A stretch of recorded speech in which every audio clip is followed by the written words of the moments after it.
pour venir au secours des plus malades. La France posséderait en tout 30 000 appareils respiratoires, mais il n'est pas sûr que cela suffise, car les malades restent longtemps, une vingtaine de jours, sous ventilation. Anthony Joly, Georges Pinol. Là, vous avez ce qu'on appelle un respirateur. C'est la machine indispensable pour soigner les patients gravement atteints par le Covid-19.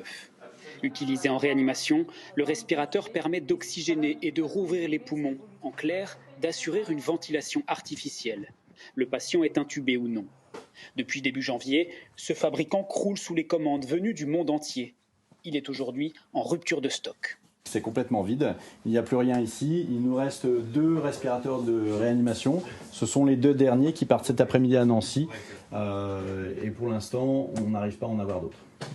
C'est-à-dire que si aujourd'hui un hôpital français vous passe une commande, vous n'êtes pas en mesure de l'honorer ? Non, nous ne sommes pas en mesure de l'honorer sur les respirateurs de réanimation, il y a du délai d'attente, il y a plusieurs semaines d'attente. En Allemagne, là où se situent les usines, la capacité de production a déjà été multipliée par 2. Impossible d'augmenter encore la cadence.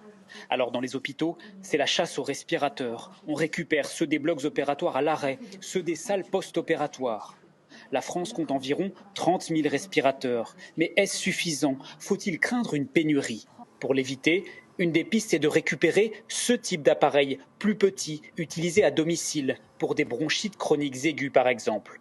Les patients en ont toujours 2 chez eux, dont un de secours, qui ne sert pas toujours. On est capable d'adapter ce type de ventilateur, si ça devait être nécessaire, de façon à pouvoir pallier à un manque potentiel de respirateurs de réanimation. Miser sur les petits respirateurs serait très utile, selon ce médecin réanimateur, notamment pour des patients qui commencent à aller mieux. On peut imaginer qu'après, si on a besoin justement d'utiliser ces ventilateurs de haut niveau pour les malades qui vont arriver, on passe pour les malades qui sont là déjà depuis plusieurs jours sur des ventilateurs un petit peu moins perfectionnés, mais qui permettent de faire le job en attendant d'avoir le sevrage de la ventilation mécanique. Certains réanimateurs jugent toutefois que ces petits appareils ne seraient pas suffisants pour bien ventiler. En Italie, faute de respirateurs disponibles, certains petits hôpitaux vont même plus loin. Cet homme, par exemple, respire grâce à un masque de plongée modifié, le système D, pour survivre.